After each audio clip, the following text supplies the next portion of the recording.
I today direct as follows.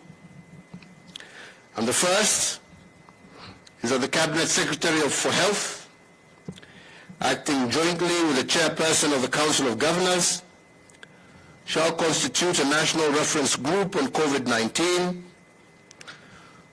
to review the efficacy of our response to this pandemic so far. The group should record lessons learned and feed them back into the sector nationally, but also in the counties. The group should also formulate strategies to identify our institutional weaknesses within our healthcare system at both tiers, both national but also county, and recommend also ways to increase the representation of county governments in the boards of healthcare agencies, and recommend ways in which our national responses to healthcare emergencies can be improved. The same national reference group on COVID-19 should position healthcare as a driver also to our manufacturing sector and our agenda by ensuring that preference is given to local manufacturers in the procurement of pharmaceuticals and non-pharmaceutical products, not just for this pandemic, but also taking into cognizance our universal health care agenda. The National Reference Group on COVID-19 should also expand their ongoing work and establish the Kenya COVID Vaccine Consortium, so that our research institutions, which are already doing great work, can now come together, bringing on board all relevant stakeholders locally, but also partnering with those internationally, and together sharpen their focus on the development as well as the testing of COVID-19 vaccines locally here in Kenya and for our region. Next, following the allegations of impropriety at the Kenya Medical Supplies Authority, better known as KEMSA,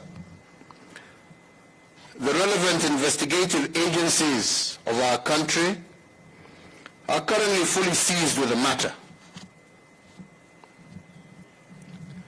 However, given the compelling public interest on the matter, the relevant agencies should expedite their ongoing investigations and conclude the same within 21 days from the date hereof. Fellow Kenyans, in line with my stated public policy on zero tolerance to corruption, I want to once again reiterate that all persons found to be prima facie culpable as a result of those ongoing investigations should be brought to book, notwithstanding their public office or their political, and for that matter, their social status. Fellow Kenyans, the pandemic before us poses an individual crisis. It poses a health crisis, but it also poses an economic crisis. If the cure for this crisis is civic responsibility, and indeed, I do believe we have and are doing well in that area, there are some good returns as well from our economic sector. While this pandemic continues to present us with various unprecedented challenges, we must also always remember that Kenya is a work in progress. And that is why, even as we face the challenges before us, we must also celebrate the good returns, even as we continue to battle the challenges before us. Since March of this year, I have given 10 addresses over the COVID-19 pandemic, and today marks the 11th one. And in the 10 addresses, I have made certain directives to cushion our economy and enhance the purchasing power of our people. The most notable one is the tax cuts that we announced at the very beginning of the pandemic in March of 2020. Those tax cuts have put a total of 47.8 billion shillings in the pockets of Kenyans. This added to the additional 14 billion shillings of VAT refunds that I directed in the same month of March. We have in addition ensured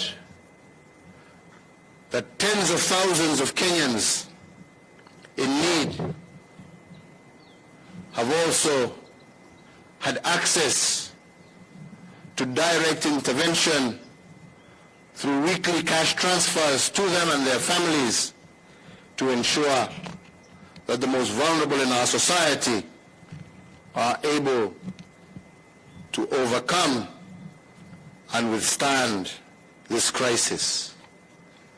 Added to this, we have the hundreds of thousands of Kenyans currently engaged in our kazi mtaani. Again, engaging and meaningfully engaging our young people in civic duty and responsibility across the length and breadth of our country. Indeed, reviewing the results today, I must admit that we have done much better than we expected. For instance, even under COVID, our economy is growing at 4.6% compared to 5.5% at the same time last year. When we look at our inflation numbers, they are lower today, standing at 4.4% compared to 6.3% during the same period last year. The current economic indicators, without doubt, are lower, but definitely far better than we ever anticipated. But the inspiring success amongst us, more than the numbers I'm quoting, have been those who have used the COVID crisis to reimagine their conditions. Our banking sector, for instance, has begun to retool and to humanize their model as a result of our meetings at the initial stages of this pandemic. And instead of focusing on profits alone, they are re-engineering their model to focus more on their customers. Government institutions, for example, the Kenya Revenue Authority, have also remodeled their approach. As an example also, instead of destroying 1.5 million liters of illicit ethanol that was in their custody, working together with other government agencies, like Kenya Pipeline and many others, they converted that illicit ethanol into hand sanitizers that were distributed freely throughout the length and breadth of our country. But those aside, the most inspiring story of reimagining your circumstance during this COVID crisis is from a proprietor of one of the big private schools that unfortunately was forced to close. In order to meet his commitments and obligations to banks and suppliers, Juan Joseph Kuho turned his school temporarily into a farm, rearing chickens and producing food. Our exporters too are retooling and turning this unfortunate challenge into promise. For example, many expected that the thousands and thousands of Kenyans employed in our floriculture and horticulture industry would collapse. But instead, through various interventions, we have seen our horticultural sector earnings jump to Kenya shillings 81 billion between January and June 2020, compared to 76 billion for a similar period last year. Earnings from Kenyan fruits alone nearly doubled from Kenya shillings 7 billion to 12 billion. What these examples of retooling businesses in times of crisis teaches us is that a crisis represents both a danger but also an opportunity. And those who horrify themselves with danger, unfortunately, will not survive. But those who choose to exploit the opportunities presented by the crisis become the new heroes of the moment. We have seen young men and women across the breadth of our country engineer making ventilators, making beds for our hospitals. These, without doubt, are the heroes of the moment. Fellow Kenyans, in order to secure the achievements that we have made so far and to build on them in the future, I now today, once again, further order and direct as follows. 1. The Cabinet Secretary for Interior Coordination of National Government, in conjunction with the Chairperson of the Council of Governors, shall in 3 weeks convene an inclusive national consultative conference to review our national and county COVID-19 response so far, and together with all stakeholders, we chart Kenya's post-COVID future, because this is a future that we can see if we continue with our civic responsibility. Number 2, the closure of bars and nightclubs shall continue for a further 30 days. However, the prohibition against the sale of alcohol by licensed hotels with residents is today vacated. In the next 30 days, I have also directed that the Ministry of Health, in conjunction with all bar owners, will develop self-regulating mechanisms as part of their civic responsibility to their clientele in order to allow their resumption. 3, that the closing time for restaurants and eateries be and is hereby varied by 1 hour from 7 p.m. to 8 p.m.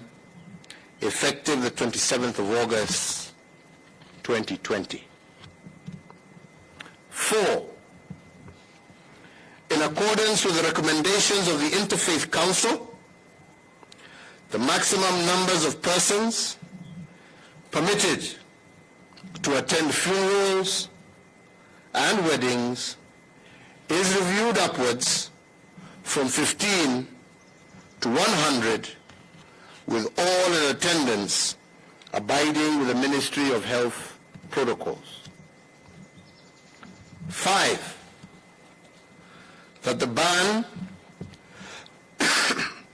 on the sale of second-hand clothing, otherwise known in Kenya as mitumba, is herewith lifted, and details of how this will be operated and the protocols for the same will be announced by the government tomorrow. 6, that the Ministry of Sports, Culture and Heritage and the Ministry of Health will jointly issue guidelines on the gradual resumption of sporting events in Kenya. 7, that the nationwide curfew that is currently in force between the hours of 9 p.m. to 4 a.m. daily be and is hereby extended by a further 30 days.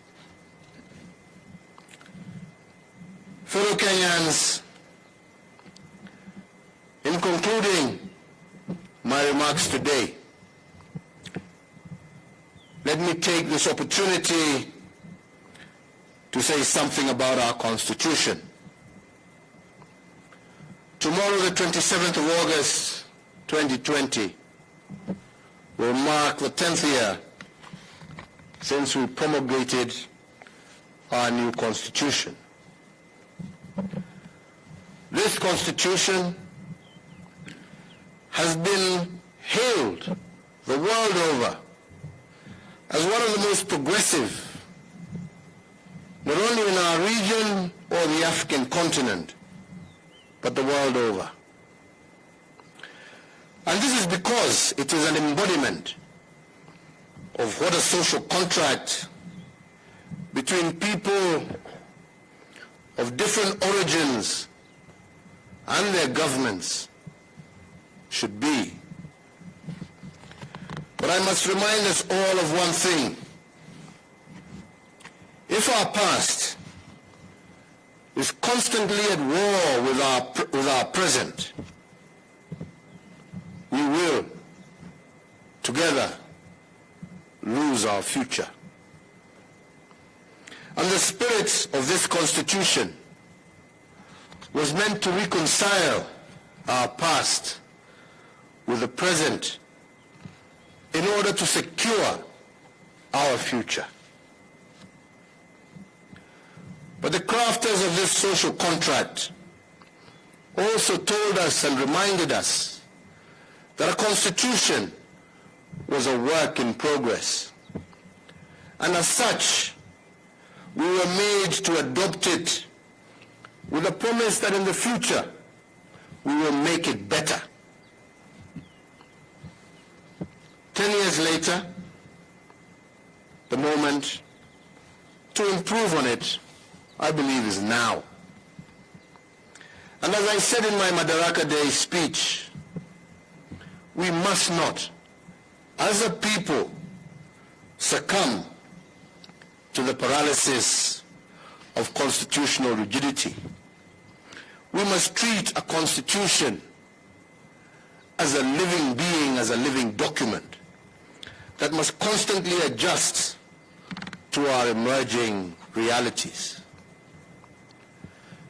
In our past, all our constitutions have been what we may call ceasefire documents, agreements created to either dodge confrontation or avoid civil conflict. And indeed, if you do a textual reading of these constitutions, they represent a constant argument between the past and the present. And that is why I call them ceasefire documents. But 10 years after one of the most progressive constitutions, I believe the moment calls on us to do better. Instead of a ceasefire document that enforces a zero-sum game in which winner takes all and loser is expected to accept, the moment calls us to a new time. The moment calls us to create a constitutional order that will long endure and survive and not be a conflict-stopping constitution, but rather a future-building document. And on this, I want to emphasize to all of us that we must not go down a path of populism today, but let us choose a bold path, a path that will assure each and every Kenyan, regardless of where they come from, their social background, their ethnic background, their religious background, assure every Kenyan of sustained peace, security, and shared economic responsibility. Finally, fellow Kenyans, if we view our health crisis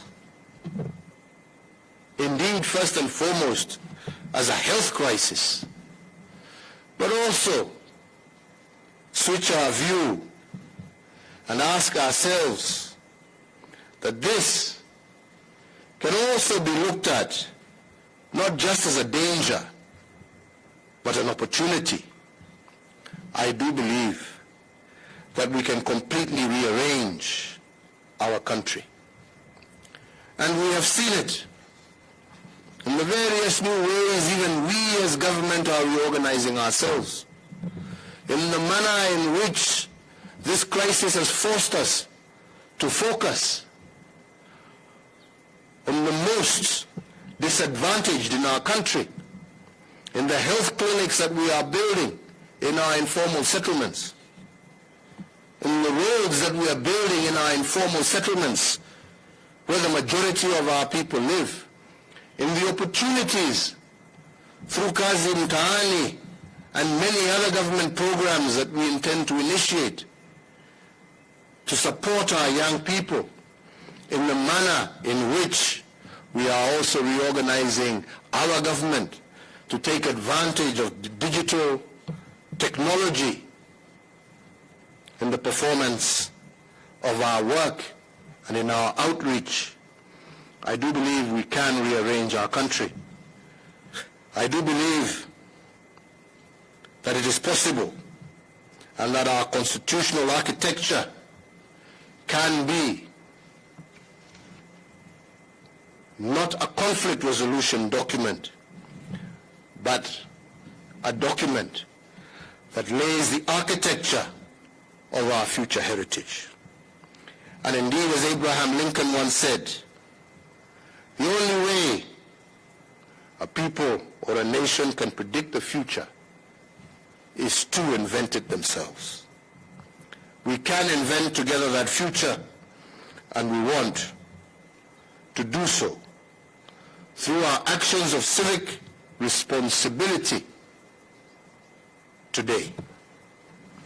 May God bless you all. May God continue to bless this great Republic of Kenya. Asanteni sana, twashukuru. Gavana, unataka kusema kitu? Your Grace, is there anything you may wish to add? Nyinyi nimesoma kwa niaba yenu. Yeah. So asanteni sana, Mungu awabariki, tumeshukuru. Na nimesema baada ya wiki 3 tutakuwa na mkutano mkubwa ambao utahusisha wawekadau wote, county governments, serikali kuu, makanisa, mamisikiti na maimams wetu, wafanyi biashara, civil society na wale wote ambao wana nia njema kwa taifa lao la Kenya, kujadiliana yale ambaye tumeweza kutekeleza wakati huu mgumu wa COVID, na pamoja tupange yale ambaye tutatekeleza baada ya hii jangwa kutupita, na kujua ni kwa njia gani pamoja tutajiinua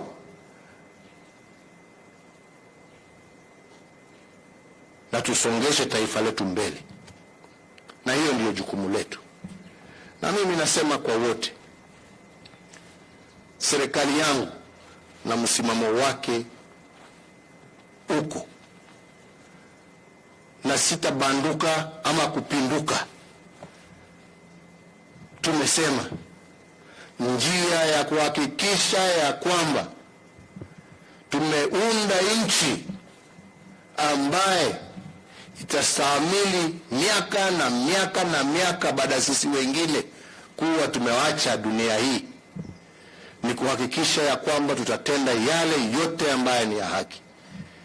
Na hayo haitafanywa kwa maneno duni ya siasa ya kujijenga leo, yatatendwa na vitendo, vitendo vya serikali zote mbili, serikali kuu na serikali zetu za mashinani, yale ambayo yatatendwa na viongozi wetu wa makanisa, yale ambayo yatatendwa na wakulima wetu.